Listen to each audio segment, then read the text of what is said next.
Hello there, and welcome back to War Thunder to the Stormer HVM, and this new top tier end of the line British SPA with a battle rating of 10.0, rank 7 is one hell of a disappointment. And why is that? We'll see just in a moment. One of the difficulties is to manually guide APFSDS, and yes, that is not clickbait, that is what actually this thing does, at least in theory. And in just a few moments you'll see my first attempt of shooting down a helicopter, and don't be confused, the following thing is not a graphical bug. So let's do this. Okay, helicopter, stationary, and then we have 3 separate SAMs. And another attempt, and we miss, and again. So that looked kind of disappointing, and I swear to you, the first thing was that I'm pretty sure I hit him, but the missiles went right through him, and that is what I want to explain to you in just a few moments. But now let's have another attempt at shooting down this helicopter. Again, the triple split, and that's the 5th, that's the 6th, and finally the 7th SAM. And now we got the kill. Okay, so the explanation follows now on foot, and for that I'm reading you a passage from the dev blog. And I directly quote here from the dev blog from quite a few months ago. The warhead of these missiles being 3 dart kinetic impactors, each of them carrying a small amount of explosive mass, which ensures guaranteed target destruction after penetration. After detaching from the missile, they line up in a triangular battle formation, beginning to rotate around the central aiming line and continue to move towards the target with sufficient maneuverability. Target destruction happens by the detonation of the small fragmentation part of the dart inside the target after penetration of the hull and protection elements that ensure the maximum impact. This is a complex missile, and the vehicle has 16 of them, 8 already in the launchers and 8 in the vehicle hull. End of quote. So you kind of see where this is going. And when you look at the first kill that it just did in this battle, getting the first strike award once again, then you think, that looks fine. But the disadvantage that this system has compared to a lot of the other system, combined with some other issues that a lot of the other kind of SPAs share when it comes to the reliability of the targeting radar, then the total experience is bad. And this costs 390,000 RP to actually research, and another million silver lines to actually purchase the vehicle. And that's before we talk about the cost of getting it into a crew and or also purchase the expert qualification, which is in my opinion always mandatory for a top tier tank. So now you think, okay, but what if you get a direct hit? What is then the case?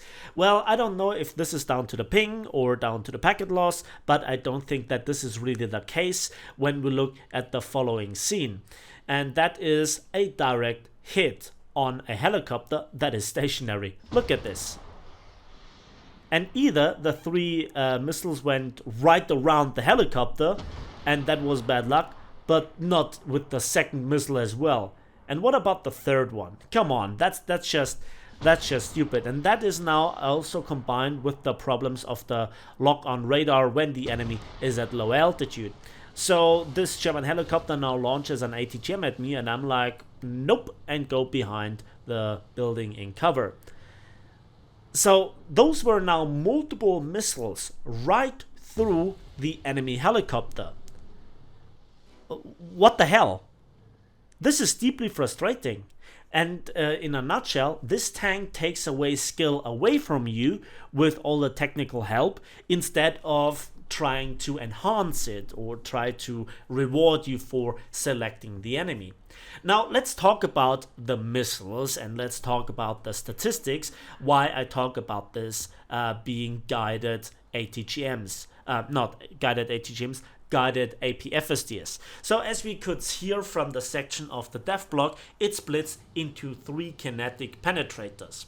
But the initial SAM itself is the Starstreak HVM, with a maximum speed on the trajectory of 1,400 meters per second. That is the speed of some of the APFSDS rounds, with an astonishing range of 7 kilometers. The explosive mass total is 1.2 kilograms. So every one of those 3 warheads contain 400 grams of TNT. The penetration values are pretty funny to read because at any range, at 0 degrees angles of attack, you have 50 millimeters of penetration. At 60 degrees angles of penetration, thanks to the positive normalization character of the darts, you have 30 millimeters. So that's positive because half of it at 60 degrees would be 25. And so when we have above this value, 30, then we have positive normalization. And so in theory, you could threaten the sides or the unprotected sides of some of the main battle tanks, but I wouldn't really risk it.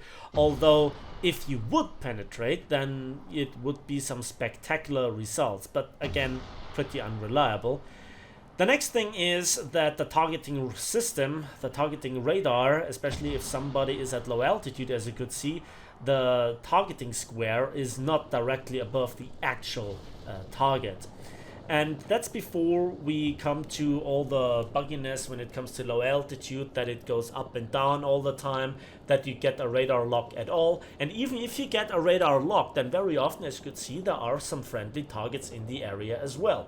And that target system that we have doesn't really distinguish between friend or foe. So team killing might be possible if you really don't pay attention. But that's before we come actually to the thing that you cannot manually target your target.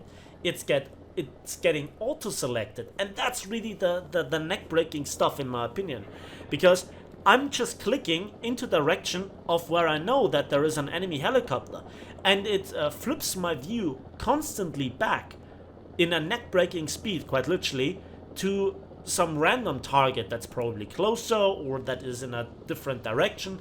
I don't know, but the system seems broken. Now again, we have here the chance of a direct hit, and we try our luck again. Come on, yes, second kill, good stuff. And that was an oopsie missile that I actually didn't want to release, but I smashed the table, yes, and then the mouse is so sensitive that actually the missile went off. So a little bit of an oopsie moment, but therefore we have 16. And I see now the direction of the radar, and there is another target. And in fact, there are some targets, so I try my best again. And again, the radar auto-selects something else. Not this guy, but now he selects it. And again, I try to compensate, but it's so wobbly, it's so indirect, it takes so much control away from you instead of giving you control that it is absolutely awful. That's just in a nutshell what it is. Now, it is pretty difficult to explain you what I mean by showing you the footage without you having played it yourself. It takes away control, and it wobbles all over the place. And even though it doesn't really look all that difficult, that's with all my experience trying to compensate for that wobbliness. Again, an undirected guided shot, and we get our third kill. And this is now 3 kills with 15 of those SAMs. And as you could see, many of those shots went clean through the target, and they went very close. So there is also no proximity fuse warhead. You need to guarantee a direct hit with 3 rotating, spinning, whatever missiles in a triangular attack mode formation, whatever. I'm not quite sure if Gaijin's servers can actually handle that, as you could see previously. And that's before we come to the reload, because look at this, how long it takes to actually reload a single missile. Not 8 of them. This is not the complete process of recycling one complete reload of 8 missiles. No, this is how long it takes to reload a single missile. This is like a minute. That's completely unacceptable. And this thing might actually reduce the effectiveness of American or Allied anti-aircraft duties, because the British always play with the Americans, and so if somebody has an ADATS and he sees when he gets killed in his Abrams, let's put it that way, that this thing is on the battlefield, right? Then he assumes that, okay, now this guy will sweep the skies clear. But as you could see, this thing is highly unreliable.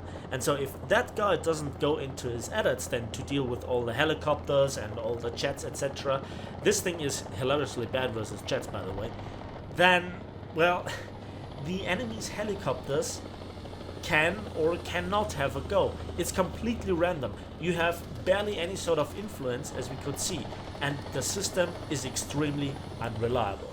Having said this, let's watch this beautiful helicopter crash. Good job, enemy team, good job. I really hate helicopters if you haven't noticed yet. And with 3 helicopter kills, I want to end this battle. After this, I only had some missed shots. And yeah, let's have a quick look at the post-battle results. So for the 3 helicopter kills, no assists, no caps, no tank kills, I got 23,300 silver lines and 6,200 research points, and also we were just in the lower half of the team score with not even 1,000 score points. That's not really the greatest results, and it could have been better if the missiles would have worked properly, not forcing me into the cap. That's it for me today, so thanks for watching, thanks for listening. While the footage was not really encouraging, I hope that you actually liked my presentation and me having a go with this thing to warn you to not research this thing, to not go for it, except if you really fancy this guided APFSDS kind of style, well, SAM. That's it for me today. Thanks for watching. Thanks for listening. I hope you enjoyed this. Please give it a like, give it a subscribe if you want to see more, and we'll see each other in the skies, on the waves, and on the battlefields of War Thunder.